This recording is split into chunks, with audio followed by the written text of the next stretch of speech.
Hey, you guys, what's going on? It's Monday. Damn. What are you doing? I don't know, man. We always get the fucking camera angle's always fucking with me. Well, that's it. Well, you're not here like early enough to get in the shot. Is that what it is? Yeah. Okay. If you were here early enough to get in the shot, She's you could get in the She's shot. chiding. Well, yeah, I was gonna come get you. Because I was running late. Yeah. I was doing other things. No, you weren't. Yeah, I was watching YouTube. Yeah, that's what I mean. You're just watching some bullshit on YouTube. Yeah. Meanwhile, I'm like, it's less than 2 minutes. Are you coming or Yeah. what? Or you know what I mean? I even had to fix my own drink. Okay. Damn. I lost track of time. Yeah, you do that. I lost track of time. You do that. So, yeah, we're talking about...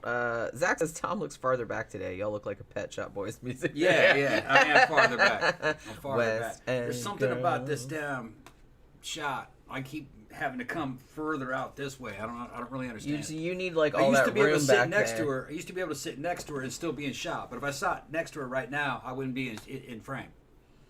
Well, that's because you got all that shit over there, and you No, can't if I really sat there, fit. you wouldn't see me. See? Well, no, Or I'm look at my saying that hand. you can't. If If you pull up, if my head was here, look farther. If my head was right here next to you, look where it would be. See? Off well, screen. the camera's closer too because it's not behind. Yeah, that's what it used is. to be behind. It's because the camera's closer. Yeah, because we got rid of the what you call it, It's the closer tripod. Yeah, it's closer by about 6 inches. Yeah, so that's all it is. Mhm. And I can't really push this back anymore because there's a bunch of crap behind there. So you know what I mean? Yeah. Wide angle lens. Yeah, maybe. I don't know. I don't think we need it. He's No, just it's all right. he's just complaining. You got I just you means got I- plenty of room. I just got to be sitting in a different new spot. You got plenty of room back. Yeah. But yeah. Murder Hornets using these little Tom-splaining little avatars that I made there. Oh, yeah. I still love them. I'm explaining. Okay. Yeah. Although you haven't Tom-splained anything yet. No. But, you know. Not really. It's the show's still in its early stages, so I'm sure that will happen at some point. It It may. may. Oh, it will. It's a certainty. Yeah, we're doing a haunting episode. This one was a pretty good one. I like this one. Season 7, episode 5. Yeah. Ashes of Evil. Not Asses of Evil. That's the porn version. Yeah. We were in that one. We were in that one. Not My Ass is Haunted. Yeah, That's an actual porn movie. Yeah. That's Belladonna, isn't it? Yeah, I think so, yeah. It is, yeah. But yes, this is Ashes of Evil, and it's actually kind of not funny because the ashes represent.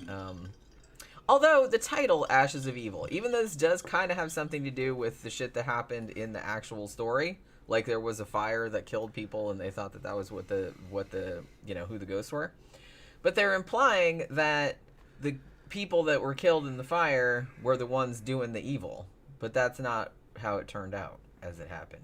Yeah. Like, they don't know that for sure. It's because it's ghost shit. They just saw paranormal shit. They just thought, yeah. Even being attacked by shadows, like dark figures.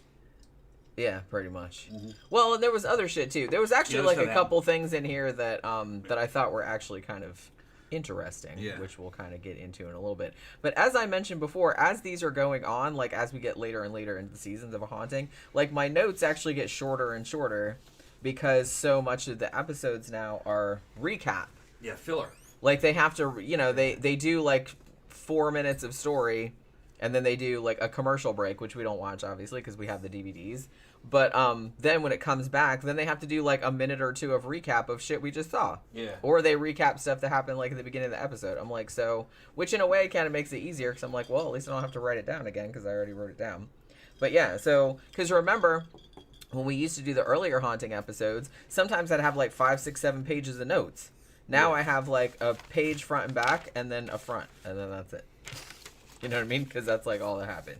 The rest of it was just fillers. That just goes to show how much of the time is taken up with not, the story not being like all that. Well, that kind of checks out though because most like paranormal incidences, there's not a lot there. It's just a couple things that happen. Right. And the rest of it is like, I think it was this, I think it was that. I just saw this shadow, something touched me, something grabbed me, some shit like that. Something pinched my ass. Yeah. Asses of Evil. Yeah. Woke up and the condom was on me already. I don't know what I was doing. I feel like something was going to jump on me at any moment. Shit. What? I felt the heat coming down. What would you do if you woke up and you had a condom on you already? Yeah. That would be you weird. were already erect, ready to go. Man, this is supposed to be a paranormal show. You pushing it in. We're getting pushing it into this fucking. Into we're this getting porn zone. confused. Yeah, we're getting confused of what show this is. Because we were on Streamate last night, so it's like there's gonna be some carryover, I guess. But yeah. Yeah, we did a little while. No, it's not long. I think we were just on there for like an hour. Yeah, a regular was on Streammate with us. Yeah, it was actually pretty cool because we didn't have permission to mention his name. No, I'm not gonna say who it is. Like, they said that they were gonna come by and like watch the show, but they were all up on the show. Like, they knew all the stuff about all the stuff making jokes about Sheehan and stuff like that. Yeah. And they had seen like the movie review that we just did and the last episode and everything like that. So I thought it was kind of cool because you know we had somebody that like we could actually talk to, because a lot of the people that come in the room, you know, they just kind of want particulars. You can't, he already had all your videos and everything. Right? Yeah. Yeah. He had bought all my videos. Fucking bought a nice long show with us. We had a good time. It was really fun. Yeah. I'm glad that he came by. So I don't know if he's listening to this. He said he was a lurker. Mm-hmm. Didn't comment all that much. I do remember that screen name though, like when they said it. So I was like, oh yeah, I remember. But he doesn't like say much. He's been in the comment section. He said he's mostly like a lurker. But yeah, so I just wanted to like give him a shout out because he came by and hung out on Streamate with us last night a long time too, and that was like super fun. Yeah. But yeah. So do you want to talk about Ashes of Evil? Go ahead. Not Ashes of Evil. Like I said. That'll be a different show. Yeah. So this happened in 2011, October 2011, in a little bitty town called Hampton, Tennessee, somewhere near the Appalachian Trail. Yeah. So, according to the couple at the center of this is a very, very small town, very out in the country, kind of out in the middle of nowhere. So, the couple at the center of this, their names are Calvin and Amelia. I had to look up their last name because I said, are they saying Braddy, like a bratty child? Or is it Bradley? It's Bradley. No, it was actually Braddy, but it's Braddy. Oh, Braddy. Like, I looked it up, Okay. Because I was like, it sounds like they're saying Braddy. I wrote down Braddy, but then Tom said, maybe it's Bradley. And I'm like, yeah, I don't know. Because, like I said, we don't have any closed captioning. Yeah. Because fuck the deaf, apparently. They don't come with captions. Yeah, that's what I mean. I don't understand it because like everything comes with captions nowadays. And now they have like AI generated ones because now every YouTube video has. They're not great, but they're workable. So so this is Calvin and Amelia. They have 2 kids. They have a 5-year-old daughter named Sarah and a 1-year-old daughter, like a baby, named Chelsea. So they don't buy this house. They're actually like renting it. It was a house that was kind of big and it was built in the 1800s. And they didn't mention this at first, but I guess they were renting an apartment, like on the 2nd floor. I don't know how many apartments this house had been converted into because they were the only ones that got shown. So I'm assuming they had the whole 2nd floor. That's kind of how they made it look, but it doesn't really matter. So Calvin, they said, worked as a like a maintenance guy, and Amelia was a stay-at-home mom. So this was like a fairly big apartment. It was 3 bedrooms. The one on the reenactment was obviously probably much nicer than the one in real life because that's what they usually do. But they said, it was kind of like the perfect place, except because it was on the 2nd floor, it had this kind of like a wraparound porch. Like it had one on the bottom floor and then it had one on the top floor. And they said that, they have little kids, and if the little kids like wander out onto the porch, obviously you can fall over the railing and die. You know what I mean? So Amelia's a little bit nervous about that, but whoever lived in the house before or converted it or whatever, obviously thought of that because the doors, it looked like French doors that were leading out from the house, like out onto the porch, had a lock down here and then also a lock way up on the top. And you had to like do both of them, and they were like, and they felt better because there's no way the kids could reach those. And remember that for later because that's kind of like an important detail. So they're like, so if we keep both the doors locked, then the kids can't get out and everything's fine. So Amelia said pretty much from when they moved in. She said it felt very heavy. She said it felt like someone didn't want them there. And another thing that she said that I thought was kind of interesting was she said it felt like we had moved in on top of someone. That's what she said. I kind of liked that. Like there was somebody wording, like there was somebody already there, and they were like imposing on this person. Yeah. So that house was like. Yeah, so she said that's kind of what it felt like. Yeah, that house I was in, me and my buddy were in after the army was like that. Felt like that.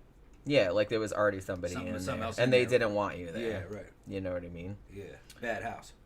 So, so one day, like a few days after moving in, I guess, she's like in the kitchen, like cutting up apples or something like that. The kids are taking a nap, and she starts hearing like creaking and footsteps, like somebody walking around and like banging, like somebody's in the house. You know what I mean? So she goes and looks, and obviously nobody is there. So that kind of creeps her out a little bit, but she's like, oh, well, whatever. You know, they always kind of write it off at the beginning. And then several more days, they have, wait a minute. Oh, she said over the next few days, they felt like, again, like they weren't alone. Like there was maybe somebody else in there with them. So she's in the nursery, and this is pretty alarming. Like, you'd be pretty alarming alarmed if this happened.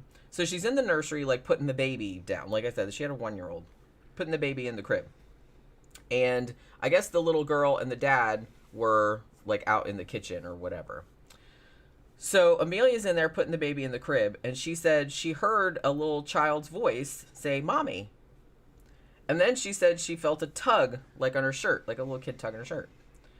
So, obviously, she thinks it's her daughter, who's 5. And she's like, yeah, what do you want? But then when she looks, there's nobody there.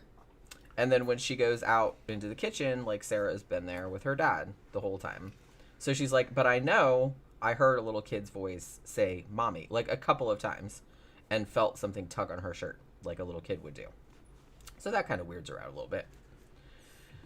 So, basically then, they have, I don't really know if this was anything, because I don't think anybody said they saw this, because they showed the baby sleeping in the crib, and then they also kind of showed like shit moving around in the room, like the rocking chair like going by itself, and the mobile like over the crib like going by itself, and stuff like that. But I don't recall anybody saying that they saw that, so they might have just added that for like creepy effect or whatever.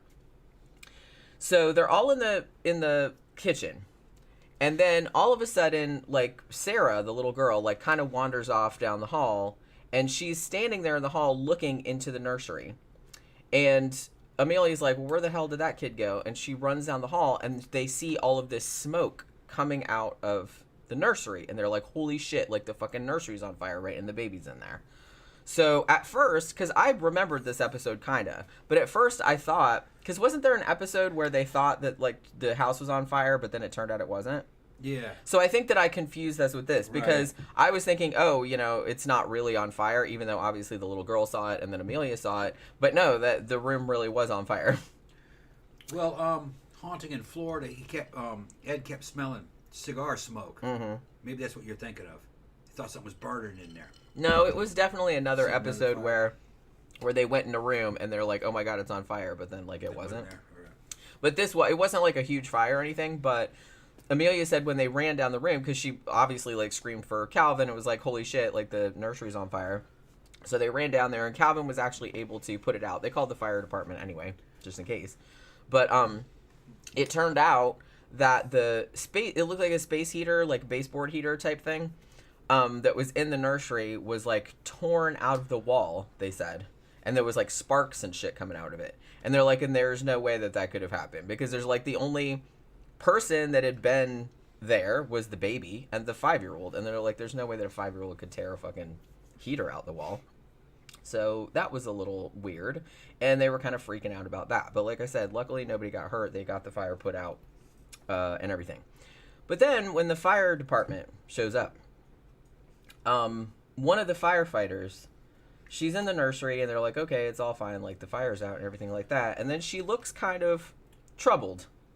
And so Amelia kind of asks her, like, hey, like, what's your deal? Like, you know, why do you look like that or whatever? And like the woman is like, well, did anybody tell you about what happened in here? And Amelia's like, no, we didn't know anything about what happened in here.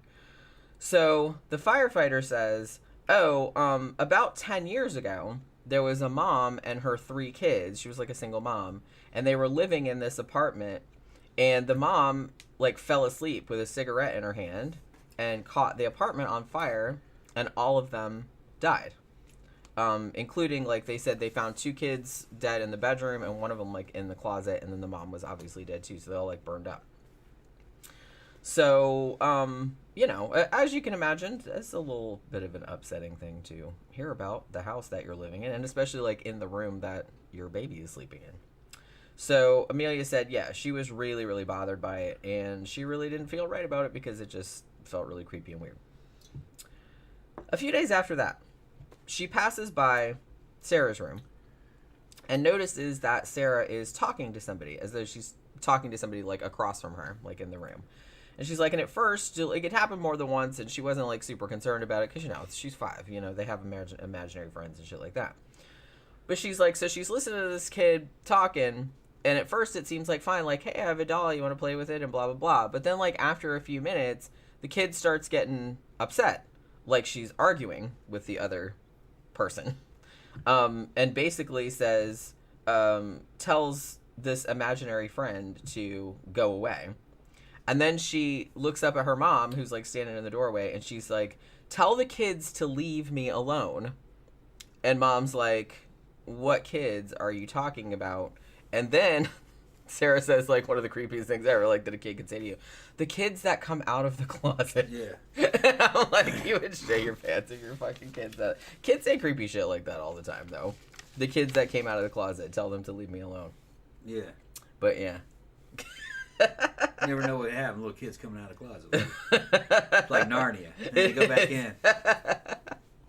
Yeah, it's like, it's Peter and Lucy and Susan and Edmund. Yeah. They got some fucking Turkish delight. It's all a thing. But yeah, coming out of the closet. Oh my god, we've been gone for like 20 years. I can't remember, like, how long were they in the wardrobe?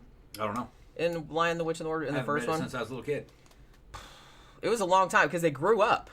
Because they were adults in Narnia, but then when they came back through the wardrobe, they were kids again. So they lived like a long time, like a whole entire lifetime. I really liked that book, but I didn't really care for the other ones, but I liked that one a lot. Because they get more like Christian-y, like, as they go on, you know what I mean? I mean, the first one's kind of Christian-y too, but it's not as overt. But yeah. So Amelia is starting to think, well, obviously, you know, Sarah's talking about, like, kids talking to her and blah, blah, blah, coming out of her closet. She's like, well, these must be the ghosts of the 3 kids that died in the fire. I mean, it stands to reason, right? So everything makes sense now. And Amelia says that she had actually always believed in ghosts and the paranormal, so this wasn't like a huge stretch for her to be like, oh, okay, well, I guess it's just these ghosts. So later on that night, Amelia tells Calvin about the whole ghost situation. But of course, as with 99% of the dudes on this show, Calvin does not believe her and basically is like, you tripping. So there's that.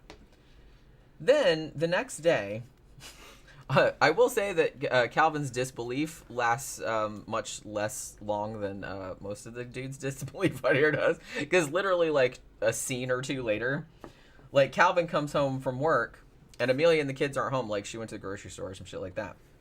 Calvin comes home, he's in the kitchen, and he hears, like, creaking behind him. And he turns around and sees a big fucking shadow dude. Yeah. You know what I mean? Like a big man figure, like that. And he's basically screams his fucking head off, as you would. And he didn't actually describe it, though, did he? They just showed you something. I think it was just kind of a... She described it, I think, later on. I think like a black mist, right? Yeah, she said something like... She said it was like a black mist, but like solid, like in a man form. So I'm assuming... Because she said that he saw the same thing. So I'm assuming that that's what he saw. Was, right.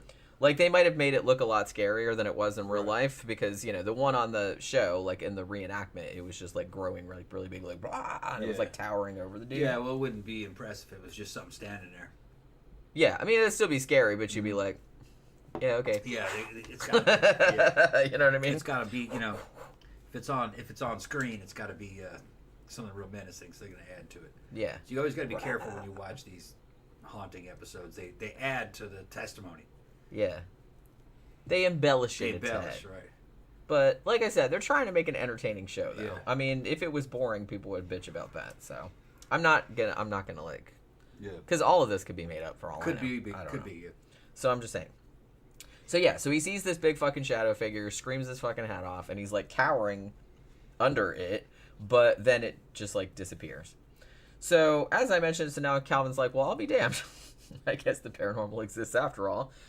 Should have believed Amelia, but like I said, it was only like a day or two that he had that whole disbelief thing going on. However, he said that he didn't tell Amelia about him seeing this because she was already kind of freaking out and he didn't want to like scare her anymore because he said what he saw was like really, really scary. So then, several nights after that, they're sleeping and the good old covers start pulling off again. This ghosts love to fucking do that, man. They just like, we're gonna give you pneumonia. We're just gonna pull the fucking blankets off like that, jerks. So yeah, so they started doing that. And then the shadow guy apparently is kind of hovering over Calvin, and he wakes up and sees it, like he sees its non-face, like hanging over his face. And he starts freaking out. And then it kind of seemed like it was strangling him or sitting on his chest or something. Like, because he said that he couldn't breathe and he couldn't talk, and he was like just laying there kind of choking, like it was doing that. And I think Amelia said that too, because she woke up in the middle and said that he couldn't breathe or talk, and it was really scary. I don't think she said that she saw the black figure hovering over him though, but I guess he saw it. So at this point, he's like, okay, well, I believe you now that the house is haunted. However, I don't think that this is them ghost kids that we were talking about doing this shit, because this is like some fucking scary shit, and I don't think like little kids that died in a fire would be like trying to strangle me or nothing. So he's like, so there must be some other situation going on here. So, obviously they're kind of all stressed out at this point. They feel kind of like trapped in the house. Obviously they can't afford to move, and they feel very powerless because they can't really do anything about it. Soon after this, and see, this is our minds are in the gutter, because, and well, they walked right into this one, the wording that they used. So I guess the dad and the kids have like gone out, and the narrator, whose name is Anthony Call, by the way, very famous voice that he has for this show. But Amelia is gonna have some alone time in the shower, and I was like, "Did you just say that she was gonna have alone?" They said that on the show, and I'm like, "Are you implying what I think you're implying?"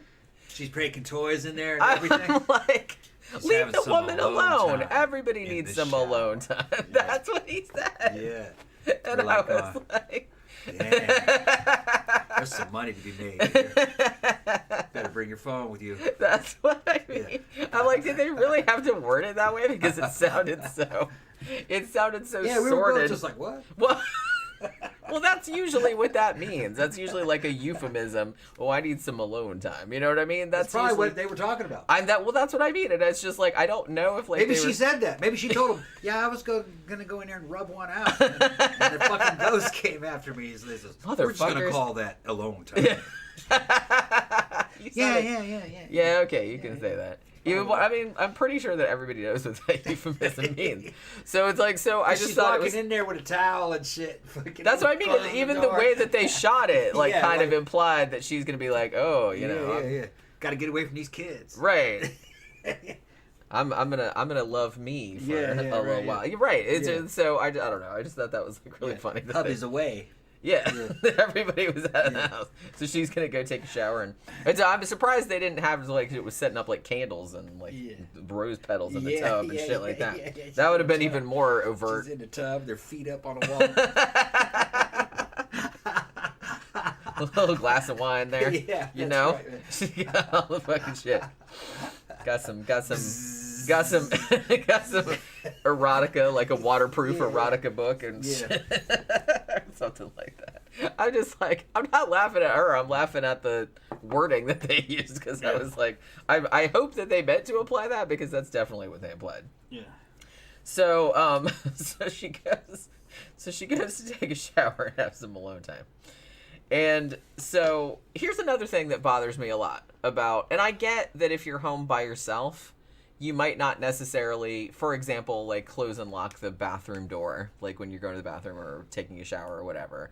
However, I've always closed the door, even if I'm home by myself. Yeah. Like, and I thought most people did that. It's like courtesy. Right. It's like, well, somebody could come home, or if somebody broke in, what if you know what I mean? I don't know. I just don't really think about it. It's weird to me to leave the door open even if nobody's home. Yeah. I have done it, but not usually. Like, usually I'm weirded out by like leaving the door open. It's just habit. Yeah, that's what I'm saying, because I would always close it. Yeah. So I was kind of wondering because she goes in to take a shower and she leaves the bathroom door open, and I'm like, that's weird, but I don't know. Maybe she thought, oh well, nobody else is home, so it's fine. But maybe she had to listen for the kids. Yeah, but I didn't think the kids were home. I thought they were home. Okay. Oh, unless they were sleeping. I think they were sleeping. Well, in that case, okay. Well, that's Yeah. a different situation because if they got up or like started crying or something, you'd have to hear them. So I get that. But it's like I was under the impression that the kids were not home, so I was just kind of like, why the fuck would you leave the door open? That's like that's weird. I don't know. Maybe it's not weird. Maybe I'm weird. I don't really know. Yeah, you're fucking weird. Well, I mean, I know that, but it's like I didn't know if I was weird about that particular thing. You know what I mean? I'm not real up on what's normal behavior and what's not. You know what I mean? Yeah. I don't really know what normal behavior is. So yeah. So she has the door open. So it's implied, she didn't say this, but what they showed in the reenactment was it sounded like she heard like a breath or something. You know what I mean? Or like, yeah. Like it kind of sounded like that. And then she gets out of the shower after having her alone time. And, the mirror's all fogged up and whatnot. And then the mirror says die on it, which, yeah, rude. So I guess the ghost came in there and wrote die on the mirror. Yeah, she said it was like pretty clearly written in there. Yeah, which, let's see, that's not nice. Ghosts are jerks. So yeah. Oh, you know what? I did write down kids asleep. They were asleep, yeah. Calvin not home. That's what I thought. Okay, so it's not weird the door is open. I apologize. I didn't get down to that part of my notes yet. But yeah. So from this point, well, now since this motherfucking ghost is writing fucking die on the mirror, I mean, that's a little alarming, right? So they're like, okay, well, we're just all gonna sleep in the same room. So now they all sleep in the living room. And, Calvin's like kind of sitting up watching everybody. So they take like turns like watching everybody, making sure nothing bad happens. And then at this point, so this is, I guess, later the same night of the die shower. So Calvin falls asleep, and Amelia gets up and goes into the kitchen to get a glass of water. And then they show, like, a little ghost girl, who I'm assuming is one of the kids that died in the fire. Although she didn't say that she saw that. But they do show the little girl, like, pop up in the kitchen door and then be like, oh, shit, and then, like, run away, like, down the hall or something. And then implying that this other shadowy male thing, ghost entity, whatever, is chasing after the ghost, right? So that they're trying to like make that implication that it's not the ghost doing all this stuff, it's this entity. So so the little girl runs away, and then Amelia turns around and she sees the big ass like shadow guy too, like blah, like, and he's all like in the corner, everything like that, and again screams her head off just like her husband did. Like I said, it's probably you would too if you saw that shit. I mean, I would. I'm not proud. So at this point, this was kind of good because this was another one where I kind of like the ones where the church doesn't get involved.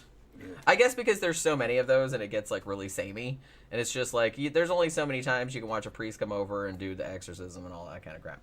But so they actually just went right to calling a paranormal group in nearby Jonesboro, Tennessee. And this guy, I think his name's Bob Phillips, and he had I put sticky uppy hair dude. That's what I called him.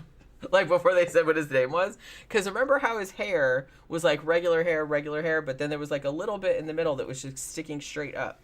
Like that. Yeah. And I was like, that's certainly a choice. Yeah. I think. Maybe not. Maybe he didn't know it looked like that. I don't really know. But it didn't look like, I was like, look, either lay it all down or stick it all up. I'm very confused by the... Jim was confused by the man's hair. I was confused by the man's hair. Well, that was some shit from the 2000 from like the 2010s. Yeah, but I mean, I know that, but it's Dude like wanted to have something like it was blowing. But I remember people having that hair, but usually it looked more deliberate, is what Yeah. I wanted to say. It didn't look deliberate. It kind of looked accidental, like he had just like there was some static electricity shit going on and nobody told him. Yeah. It kind of looked like that because it wasn't enough to make it look like he did it on purpose. It's one of those men's hair fads that goes in and out real fast. It was just really weird. Yeah. I mean, you know what I mean? Yeah, you could do the spiky hair. Like, yeah, you could be like Guy Fieri or whatever and like have all the fucking hair spiking up. But at least that's a deliberate choice. I couldn't tell with this, so I was very confused. So I wrote down all this kind of stuff about it because I was just like, why? So I think his name was Bob Phillips or Rob Phillips. I can't read my own handwriting. Rob and Bob is about the same. Yeah, Robert, Bobbert, whatever. Yeah. Yeah, so him, and then there's another woman that works with the paranormal team too, and her name was Kathy Shepard. I think I wrote that down.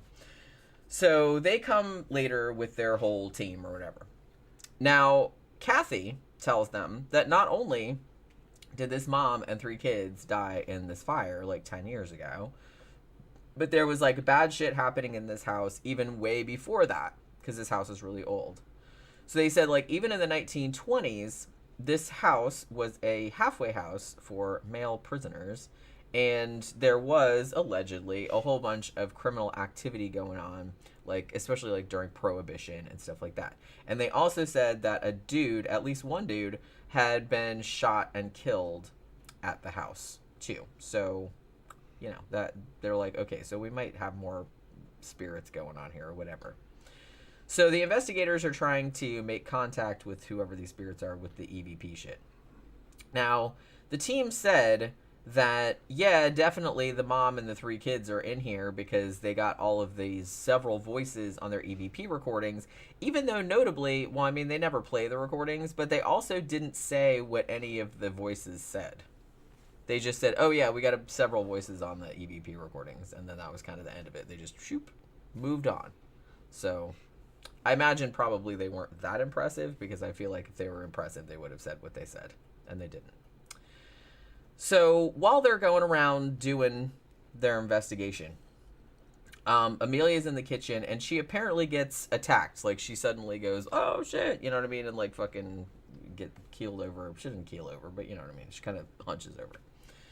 She said she felt like a burning sensation on her back, and then they pull her shirt neck down or whatever, and she's got those telltale 3 scratch marks. And you know what that means? That means the unholy trinity. It's a demon, yeah. And they even had to say that on this, because they say that on every fucking... Yeah. Just they like got they that from the Warrens. Just like they have to define EVP like on every single episode. Even I'm like, where's season 7? Everybody knows what EVP is. Electronic voice phenomenon. Yeah, they have to like explain what it is like every single dead time. Speaking through yeah. Good old dude coming in. Yeah. So I don't really know. But yeah, so they had to explain too that it's like, oh, when it's 3 scratch marks, that usually means it's demonic, because it's a parody of the Trinity and blah, blah, blah. So all of that. And of course, because you can't ever have a haunting episode that just has nice friendly ghosts that don't really do much of anything to you, if you have that, you always have to have like an evil ghost and or a demon who is holding all the other ghosts there. Because, like I said, you can't just have a friendly ghost situation. That's not scary. You always have to have somebody that's like fucking with the other ghosts and like making them do shit or not letting them leave or something like that. So that's what's going on in this situation too. This is a demon, and he is holding the other ghosts hostage for whatever reason. Not really sure. So they do a cleansing, of course, and a crossover ritual to what? Nothing. Oh, you heard. I read something that was here. Oh, you were grumbling. Yeah. He's grumbling over I there. checked Shein. I didn't know what you were saying. I thought it was coming. I thought it was a. Oh. I said it's a fucking promo. Zach says that might make a cool show topic: ghosts that were nice or helpful. It might actually, because I have heard. Well, I really find interesting stories about ghosts that, like, you know, solve their own murders. I think we did a show like with ghosts that solve their own murders, kind of, but like that kind of thing where they like came, like it was your grandma and shit, and she came back and like told you some stuff. You know what I mean? And I'm sure we could find lots of stories like that. I don't know. Maybe we should do something like that. We did ghosts that solve their own murders, right? Yeah, a long time ago. Yeah, I thought we did like that a while back. But so they do the cleansing thing and the crossover ritual, and they said that worked for a while and everything was going back to normal. But then, and this was pretty weird, because this was something that, this is not exactly something that happened at our old house, but similar. So Chelsea, the toddler, you know, she's 1 or 1.5 or something like that, so she can walk. So she wanders off from her mom, like while the mom and the kids are in the nursery or whatever. And then she kind of goes down the hall, and by the time Amelia notices that she's gone and then runs out the hall after her, which would look like it was only like a few seconds, the baby was out on the balcony, even though the double doors out to the balcony were still locked. Like the 2 doors were locked down here, and then there were 2 locks like way up top, like near the ceiling, which obviously a 1-year-old baby could not reach. So that was a little bit weird. So the baby is out on the fucking balcony and being like, hey, I think I'm going to slip right between these railings and like fall to my death. Yay. You know what I mean? It seemed like kind of that situation. So Amelia is implying that she thinks the demon like opened the door and then closed him real quick and then like let the baby, or like transported the baby outside, like through the doors or something like that, because it looked like it happened like super fast. So Amelia obviously is freaking out, and she's like trying to open the doors out to the balcony, but they won't open. Like she said, it felt like someone was holding them shut, and she couldn't get them open. So she's like screaming and freaking out because she's afraid the baby's gonna fall off the fucking balcony, right? Because the baby looked like she was really wanting to fall off the balcony. You know what I'm saying? And she said she was small enough that she could have fit through the railings. So finally, she gets the door open and saves the baby. And at this point, again, probably not surprisingly, Amelia is like, yeah, fuck this place. We're done. We're leaving. So she calls the paranormal team and tells them what happened. And she's like, not blaming you, but your cleansing didn't do shit. It just made everything worse. Yeah. So, you know, she didn't say that. But that's what I would say. I was like, I know this isn't exact science or anything like that, but, you know, and I'm not going to sue you or nothing, but I'm just saying. So, so she calls the paranormal team, and the paranormal team says, yeah, probably you should move. You know what I mean? That's bad news. So one of the team, actually, this was nice of them, but one of the paranormal team actually let the family, like, live with them, like, stay with them for a little while until they, you know, could find another place. So I thought that was kind of nice. But while they, like, the last thing that happens is, like, they go back. This was very Amityville Horror, but it's like they go back to, like, get all their shit out of the house, like, when they're moving out. And the house, it's almost kind of like gonna give them one big last performance, because like all the fucking doors start like going bam, bam, bam, bam, bam, like slamming and shit like that, like by themselves. And so they're just like, okay, we're over this shit. So then they just get the fuck out, and then it's like very dramatic because they like jump in the car. It's like, drive, go, go, go. You know what I mean? Like, you don't know what's gonna happen. So they find out later. Amelia said that she asked the landlord about the situation. And she said, according to her, that the landlord actually did know about the shit. I don't know if she meant that he knew about the kids dying in the apartment, which obviously he would know because he was a landlord, or if he knew about the haunting shit that was going on. She didn't really specify like which of those things, maybe both things. I don't really know.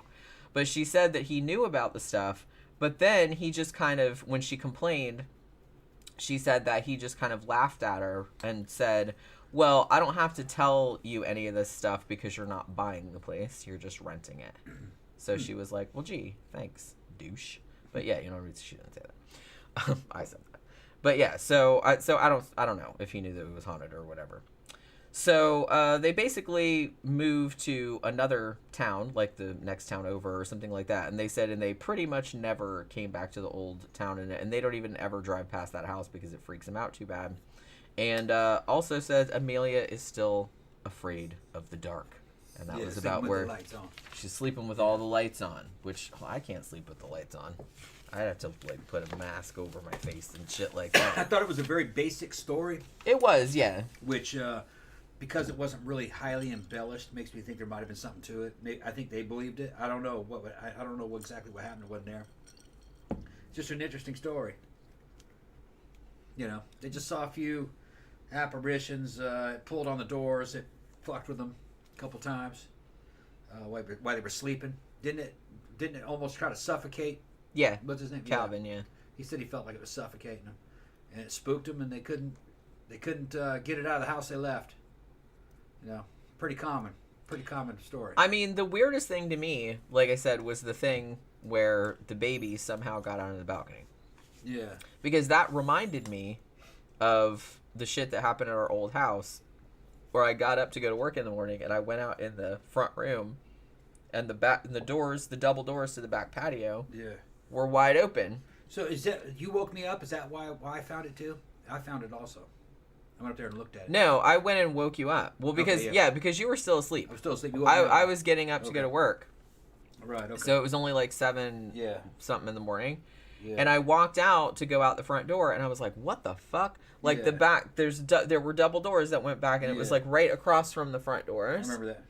And we never opened those doors. I think the whole time we lived there, which was like 10, 11 years, I think we only had those doors open maybe 2 or 3 times. Yeah. And they were, It was open, and the deadbolt was still The engaged. deadbolt was still sticking out. Yeah. And Beige was just sitting there looking at the door like, why is that open? Yeah, she was just sitting there going, Yeah. She knew that shit wasn't right. And it hadn't been long because the air conditioning had not escaped. So it was only a few minutes at least.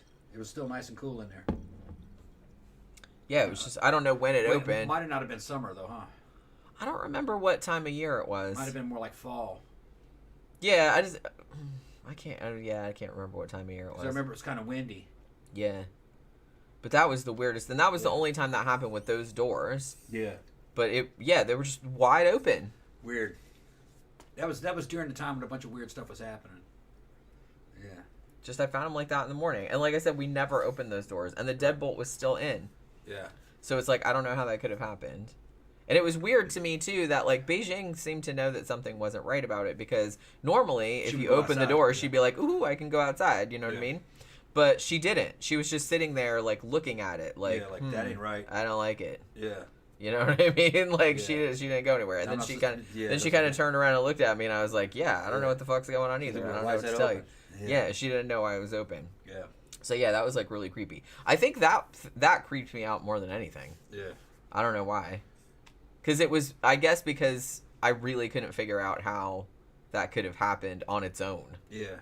You know what I mean? Like, the other shit, like, oh, the TV coming on by itself and stuff like that. I'm like, that was weird, but it's like, you know, there could throw on the remote. Possibly be an explanation for that, but finding the doors open like that with the deadbolt in, or like, you know, the remote flying through the air, shit like that, it's like there really wasn't any other. Yeah, you weren't there when it pulled the molding off the No, yeah, I wasn't there. That was just one big boom, it all happened. Yeah, I just got told about that afterward. Yeah. I was at work when that happened. Yeah. But that was weird. Zach says I knew exactly what that was. I was like, okay, I know what that is. But it didn't chill me like it used to. It was just like, I understand it. Because you kind of like knew. Yeah, I'm older now, so I kind of know what it is. Well, and you knew that it wasn't like an outside entity Yeah. necessarily. So it's not gonna. You're not gonna be like, oh, it's not a demon or anything like that, right?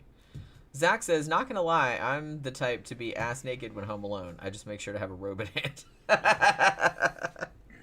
I don't really do that. Well, not so much. No, not so much. Like if we're just in the bedroom or something like that, yeah. But I don't like usually walk around the house like that.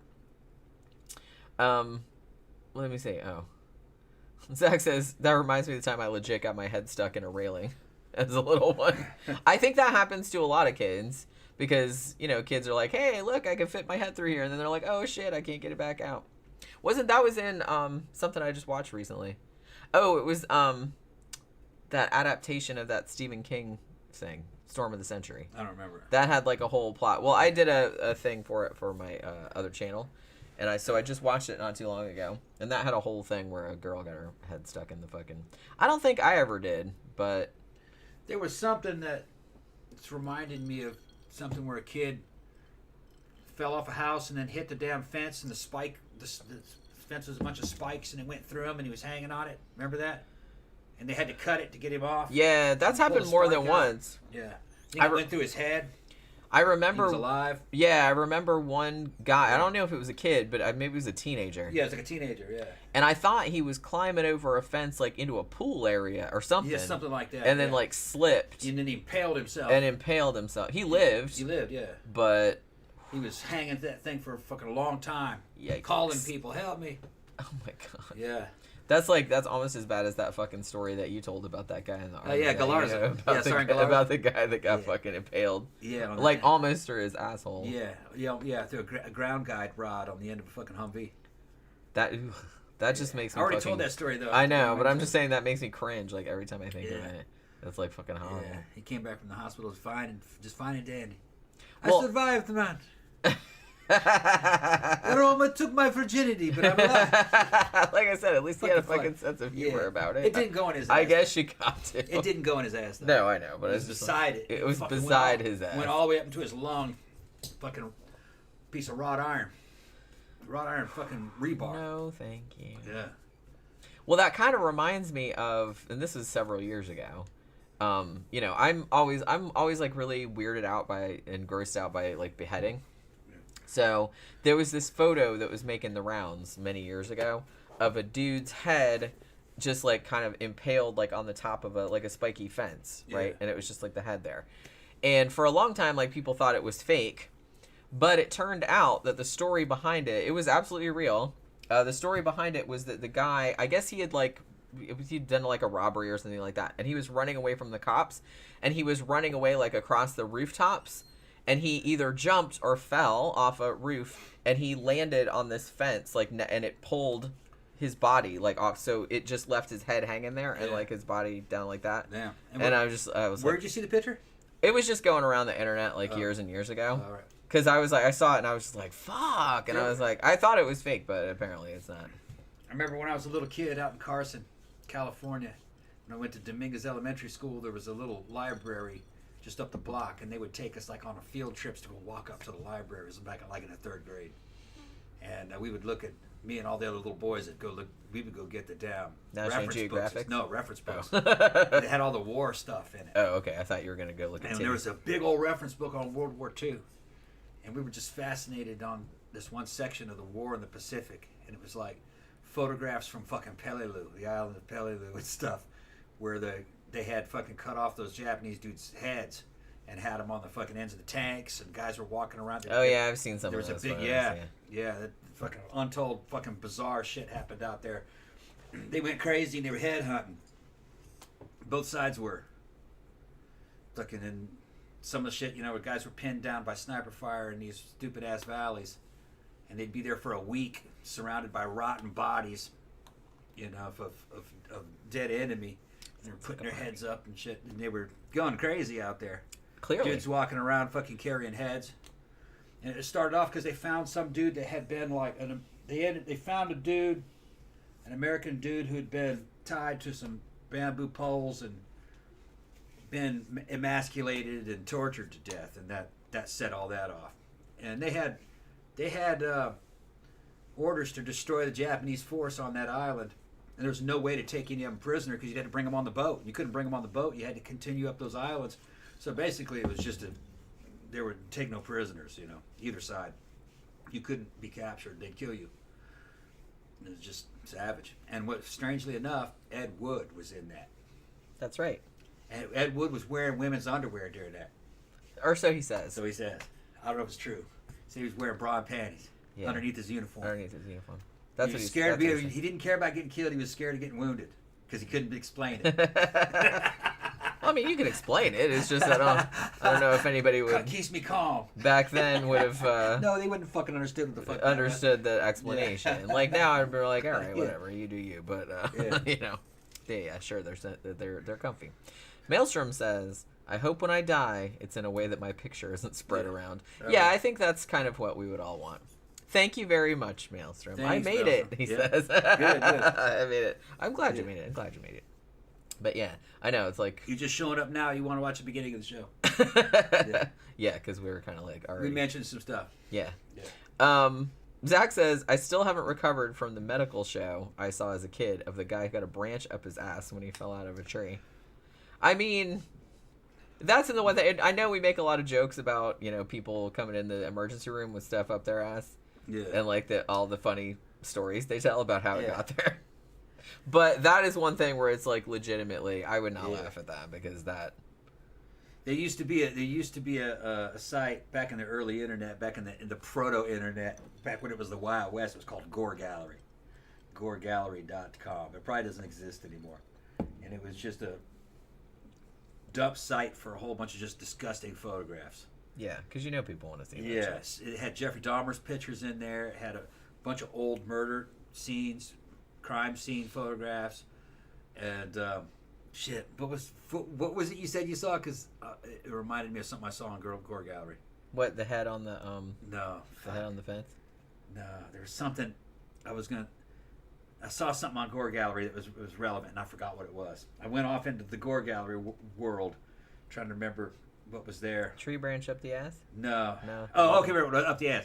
They had a whole... Oh, yeah, up the ass. Okay, now I remember. They had a whole segment of X-rays from hospitals that were fucking foreign objects. Yeah. And it was the X-rays of foreign objects and shit that fucking people put up their ass. And fucking one of the ones was a damn toy train, like the fucking. See what? Okay, They had a train. Was it a metal one? Metal, or like a metal train from a train set. Oh, okay, or like a wooden one? No, or, a metal oh, train, okay. like remember what was it? Tyco? Like, yeah. Or no, okay. who made those? You know, it looked like a I know what you're talking 1950s silver fucking bullet sleek train. Well, I was wondering because they make those wooden ones Yeah. too, like you put around your Christmas tree and shit. So I didn't know if it this was one not of a those. locomotive. This was like a diesel train, I guess. High speed. What on earth high would speed possess train. you? I don't know. Put it up in the booty. I mean, okay. And then that's all he had, I guess. Put the train up there. I mean, I'll admit that there are some things that it's like, well, that looks like that could go up your butt. You know what I mean? But a train is a toy train is not one of those things. Yeah. It's It just not one shows of those it shows the X-ray and the outline of that fucking train, and the comment section, people just laughing. And what was the story? Did he have a story? There's no stories. There was no story. There's no stories to go along with how that got up there. I don't know how that got up there. Back in those days of Gore Gallery, it was just like a photograph and maybe comments. I was kidnapped possibly and come. drugged, and somebody just crammed a train up my ass and then just left me for dead. The what do you call it? It took a long time for a photo to download when you looked at it. Yeah. That was part of the suspense of letting that shit fucking download. Part of the suspense. Yeah, it was like, it was like line by line. It was like big. Yeah. And then, yeah, we're like, wow. But I think only the scrapbook or the what do you call it? The group of photos it just said these are photographs of X-rays of foreign objects put up inside people. That's it. And then there's probably about 40, 50 photographs of just weird shit. There was a bunch of them. They were all weird. But the train was the best one. I remember the train. Yeah. No live hamsters or anything like that. No fruit, like big old fucking zucchinis and stuff. Or well, see, that's not. I mean, it's weird, but that's not that weird. Pretty big. Because though. At least that's vaguely dick shaped. Yeah, right. A train is not really dick shaped. Yeah, it was a train. I just remember that one. That dude he loved a challenge. That guy. He's like, I want some sharp edges. He made up some kind of excuse. I bet you. I was walking. Okay. That's how they always start. Starts off with I was walking. Or I was up on a ladder. I was on a ladder. Painting a room. Yeah. That was the one I heard. And I tripped and I fell. And it so next happened. Next thing I know, I ain't gonna talk about it. That there was an HO scale Yeah. metal train just Yeah. like up, end up like that. Yeah. And he just fell on it. Like, Camp guy said, "We're gonna ride the train." That's what scale it was. By looking at by looking at the thing, it was like probably about like 10 inches, maybe. Yeah, probably like 10 inches. That's a braver man than I. You know, just like an electric train set. Yeah, my dad used to have those. As far as I know, he didn't stick it up his ass though. No.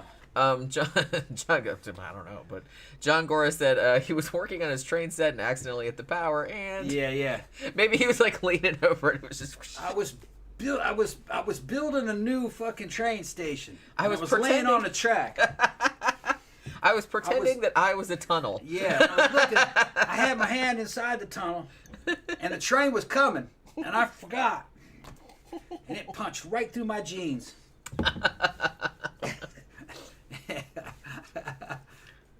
Yeah, had a souped-up motor.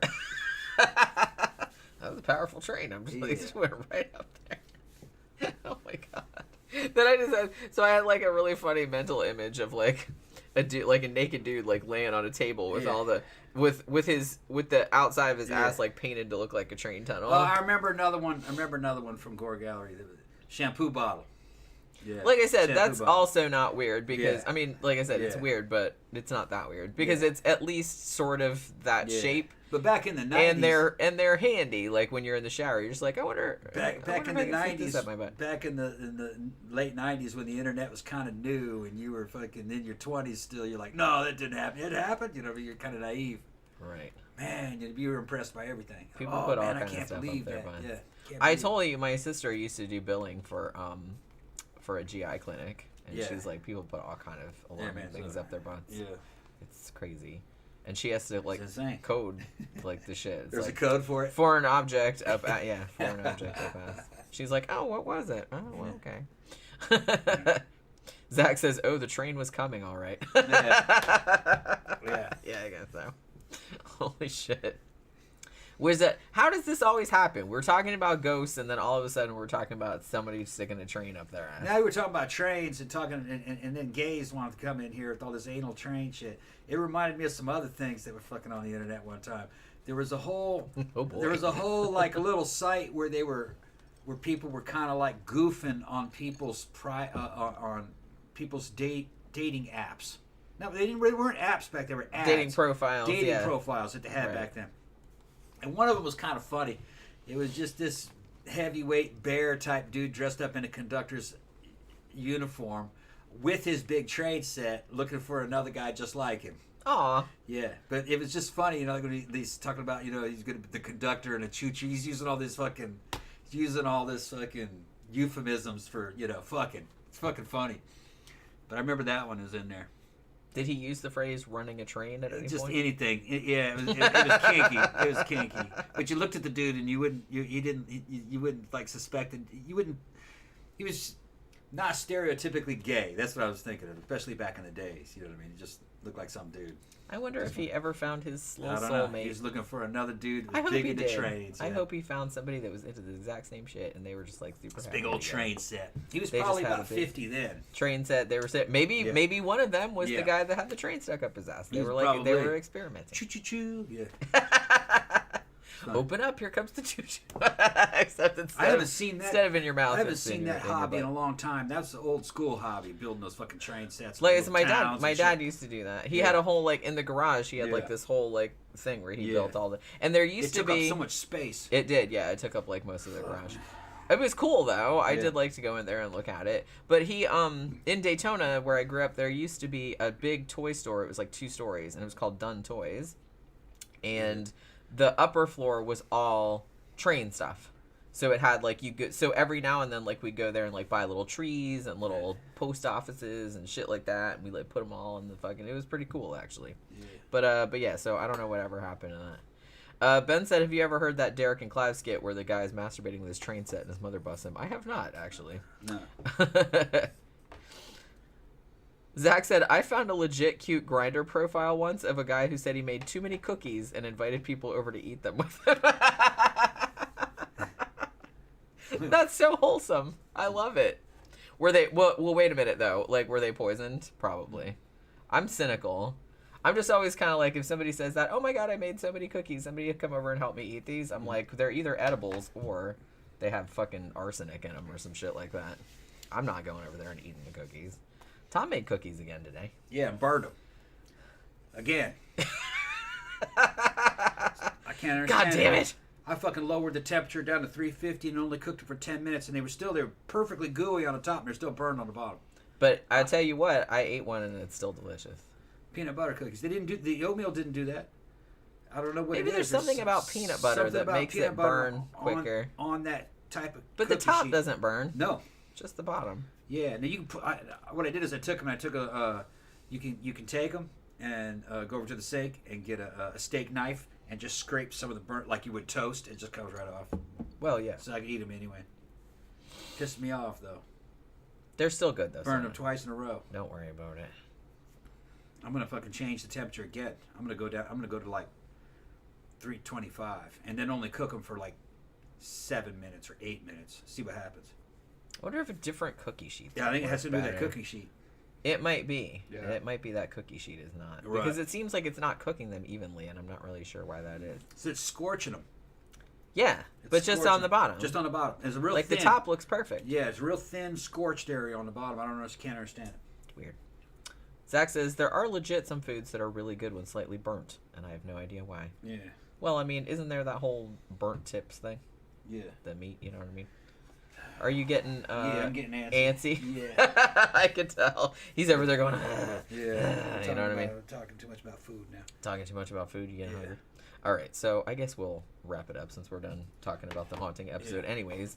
So yeah. So hopefully you guys enjoyed the show. On the Wednesday night show, the main show, we're going to be doing Killer Moms. We're going to be talking about Susan Smith and Andrea Yates, both of whom drowned their children under different circumstances. Okay. But so I've been watching documentaries about these two for the last couple days. I remember some of that shit. So yeah, so that's what we're going to be talking about on Wednesday night. So have yourselves a good day tomorrow, good rest of your evening tonight, and we'll see you guys again on Wednesday night. Good night.